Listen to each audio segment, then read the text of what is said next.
She left our friend's party with another guy and texted, "It just happened."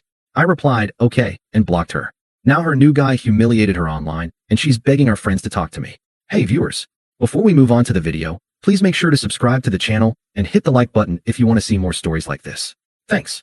I used to think Lena was the most grounded person I knew.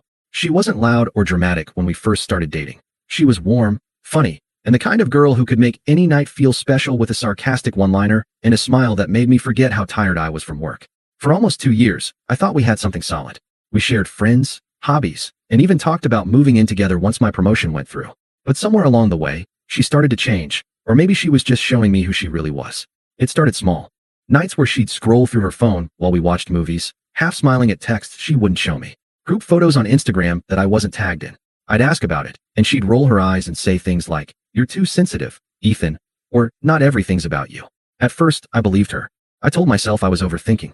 I wanted to trust her, because that's what I thought love was, giving the benefit of the doubt, even when it made you uneasy. By the time our friend Ryan hosted his birthday party, we were in one of those awkward phases where everything looked fine from the outside, but something in the air felt off. She'd been talking about the party all week, mostly because Dylan would be there, a guy from our circle who had that cocky, charming energy Lena always said was funny. When we arrived, she immediately lit up. She was dressed to impress. Tight black dress, red lipstick, the works. I'd barely gotten us drinks before she was surrounded by friends, laughing too loudly, clinging to Dylan's arm like it was the most natural thing in the world. I didn't say anything at first. I just stood with a couple of the guys, watching the room. They noticed it too, how close she was standing, how her hand brushed his shoulder when she laughed. "Everything good with you two?" my buddy Mark asked quietly. "Yeah," I said, forcing a smile. "She's just having fun." But it didn't feel fun. It felt deliberate.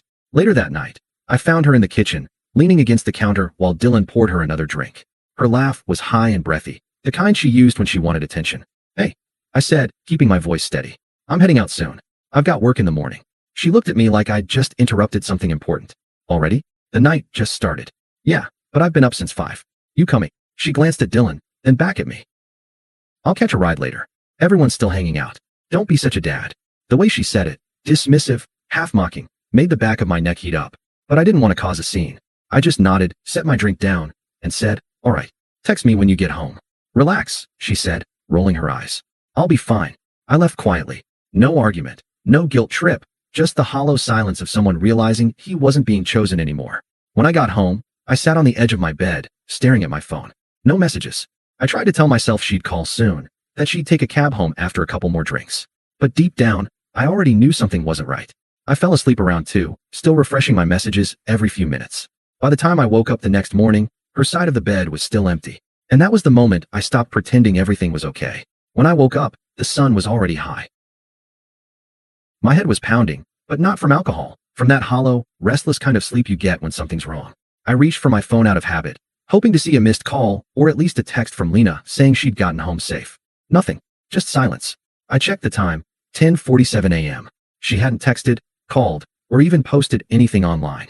That last part was unusual. Lena lived on her stories. If she'd been alive and breathing, there would have been at least one blurry selfie from the night before. I called once, straight to voicemail. I tried again, same thing. That sinking feeling hit me in the chest. I told myself maybe she crashed at a friend's place, maybe her phone died. But when noon rolled around and I still hadn't heard anything, my mind started filling in the blanks I didn't want to see. Then my phone buzzed. It was a message from her. Just 4 words. "It just happened. I'm sorry." For a moment, I didn't even understand what I was reading. I kept staring at the screen, waiting for another text, an explanation, a clarification, a "please don't freak out." Something. But that was it. For words that shattered 2 years. I sat there in silence, my thumb hovering over the keyboard. There was so much I could have said. The questions, the anger, the heartbreak. But none of it would change what she'd done. She'd made her choice. So I typed 1 word back. "Okay." Then I blocked her. Number, Instagram, everything. No yelling, no begging. Just done. I stared at the wall for a long time after that. Not crying, not breaking anything. Just trying to process how easily someone could step out of your life and act like it was a mistake they tripped into. It just happened. Like she'd spilled a drink. Like she hadn't looked me in the eye the night before and told me she loved me. A few hours later, Mark called. "Hey, man, have you talked to Lena today?" His voice was cautious. "Yeah," I said flatly. "She texted." He hesitated. "I don't know how to tell you this, but she left the party with Dylan last night." My stomach twisted, but I already knew. "Yeah," I said quietly. I figured. There was a pause on the other end. "She's telling people it just sort of happened." Like they were drunk and she can tell them whatever she wants. I interrupted. I don't care anymore. Mark sighed. For what it's worth, man, you didn't deserve that. Everyone saw how she was acting. It was bad. I know, I said. But it's done. After I hung up, I just sat there in the quiet. My phone buzzed a few more times, probably friends who'd heard, but I didn't check. I couldn't. That night, I deleted our photos. Every single one. The trips, the selfies, the dumb inside jokes. It wasn't anger. It was clarity. For the first time in months, I didn't feel confused. I didn't wonder what I'd done wrong. I knew exactly who she was now. And the truth was, I didn't want her back. The first week after I blocked her felt like detox. Every part of me wanted to check her social media, scroll through old photos, reread messages, but I didn't. I'd seen enough. Our mutual friends, though, made it hard to fully escape. Group chats would light up with gossip I didn't ask for. I'd mute them, only to have someone text me privately later saying, "Man, I'm sorry. I didn't think she'd actually go there." Apparently, Lena and Dylan hadn't wasted any time. By the next weekend, they were showing up together everywhere. Brunches, bars, game nights. Same friend group, same places she and I used to go. I didn't block mutuals, so occasionally her new reality leaked through someone else's story. Her sitting on Dylan's lap, drinks raised, fake laughing like she hadn't burned everything down to get there. I'd scroll past it without reacting. The first few times, it stung. After that, I started feeling nothing. At work, I threw myself into projects I'd neglected. The gym became routine again, not a distraction. I started sleeping better, fewer restless nights, fewer questions that led nowhere. Then the posts started. Her captions read like something out of a self-help book written by someone in denial. Sometimes you have to follow your heart, even if people don't understand. New beginnings are scary but worth it. Not everyone's meant to stay forever. I could tell who those were for, but I never took the bait. Every now and then, friends would try to bring her up. "Dude, she keeps talking about how you were too serious. Like she needed more fun." "Yeah," I'd say. "Then I'm glad she found her version of fun." That answer usually killed the conversation. A month passed like that. Her and Dylan were inseparable, at least online. Then, right when I thought the worst was over, she showed up at Ryan's barbecue. I hadn't seen her since the night of the party. She looked different. The kind of different you get when you're trying too hard to prove you're okay. She was overly tanned, hair bleached lighter, wearing that fake confidence that cracked every time she looked my way. Dylan wasn't with her, which didn't go unnoticed. She hovered near our group, but didn't speak to me. Not once. I caught her glancing a few times when she thought I wasn't looking.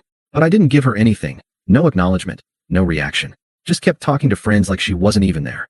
Mark leaned over at one point and said quietly, "You're handling this better than anyone expected." "Yeah," I said, watching Lena fake laugh across the yard. "Guess I just got tired of losing sleep over people who don't deserve it." That night confirmed what I already knew. She wanted me to crack, to react, to show that I still cared. But silence is its own kind of statement. A few days later, Dylan's Instagram went private. Then all the couple photos disappeared. That was the first sign.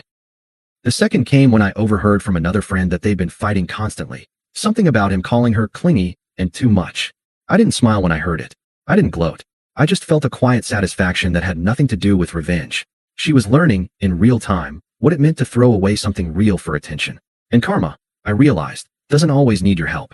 It has perfect timing all on its own. The first sign that karma had officially clocked in came one random Thursday night. I was at the gym when my phone started blowing up. 3 missed calls from Mark, a few messages from others in our group chat. All variations of "Bro, did you see what Dylan posted?" I hadn't. But curiosity got the better of me. When I checked, it wasn't subtle. Dylan had posted a photo of himself at some bar with the caption, "Lesson learned. If she cheats with you, she'll cheat on you." The comments section was chaos. Half of our mutuals dropping laughing emojis, the other half pretending not to notice. Lena wasn't tagged, but everyone knew who it was about. She'd made sure of that months earlier when she plastered their relationship all over social media. Within an hour, the post was gone. But screenshots travel fast. By the next morning, half our circle had seen it. I didn't say anything. Didn't comment, didn't message anyone. I just scrolled, locked my phone, and finished my workout. Over the next few days, little bits of the story trickled out. Apparently, Dylan had been cheating on her with a girl from his gym, and when Lena found out, she lost it. She'd shown up at his apartment, screaming in the parking lot, throwing things, demanding answers. Someone recorded it. That video ended up floating around private group chats before the weekend. I saw it once. Someone sent it, just so you know. She was standing in front of his building, mascara running, shouting, "You said I was different," while he stood there laughing, phone in hand. And I won't lie, watching that hurt and satisfaction mix in my stomach was strange. I didn't feel happy. I didn't feel sorry. I just felt done. A few days later, her social media went silent. All the couple photos vanished. No more inspirational captions. No more cryptic quotes about new chapters. Just silence. Then the messages started. Not from her. At least, not directly. From mutual friends. Hey man, I know you don't want to hear this, but Lena's really messed up about everything. She said she wishes she could apologize properly. She's embarrassed. Dylan's been telling everyone she was easy. I'd respond with a simple, I'm not interested. That was it. No gloating, no curiosity. I meant it. By the time our next group event came around, another small get-together at Ryan's, the dynamic had flipped completely. People who used to roll their eyes when I ignored her were now quietly avoiding the topic. Everyone had seen the posts, the video, the humiliation. When Lena arrived, she looked nothing like the girl I remembered. Pale, quiet, eyes swollen from crying. She tried to act normal, but nobody bought it. Conversations stopped when she entered the room. Even Dylan's name made people tense up. At one point, she lingered near the kitchen where I was talking with friends. She didn't say anything, just hovered, like she wanted to, but couldn't bring herself to speak. I didn't move, didn't give her an opening. That night, when I got home, I had a new message request on Instagram. It was from her. A new account. She must have realized she was still blocked. The message was short. I know you probably hate me, but please can we talk? I stared at it for a few seconds, then locked my phone and went to bed. She'd made her bed months ago. And for the first time since the night she left that party, I slept like someone who finally understood peace. After that message, I didn't respond. Not because I wanted to play games, but because there was nothing left to say. For a while, she kept trying. First it was messages that sounded like regret. I messed up so bad. I wish I could take it back. You were the only one who ever treated me right. Then it turned into guilt trips. You don't have to forgive me, but at least let me explain. Everyone's judging me. You don't have to, you're better than that. Then came the anger. You think you're perfect? You're not. You just gave up too easily. Each message came from a new account after I blocked the last. It was almost sad to watch. Someone who once acted like I wasn't good enough now clawing for any scrap of attention. I never gave her one. Our mutual friends started catching the brunt of her desperation. She'd corner them at hangouts, asking what I'd said about her.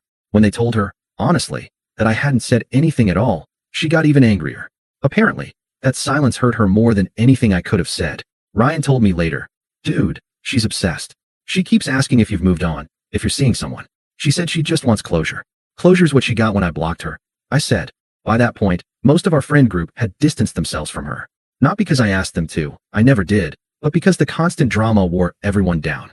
Every hangout turned into her crying, blaming Dylan, blaming herself, blaming me. It got exhausting. I heard she tried reaching out to Dylan again, too. He ignored her. She even posted some cryptic story like, funny how the people who hurt you move on so easily. Irony doesn't get more poetic than that. A few months passed. I kept doing my thing. Work, gym, peace. I even started dating again, quietly. Nothing serious, just seeing what normal felt like again.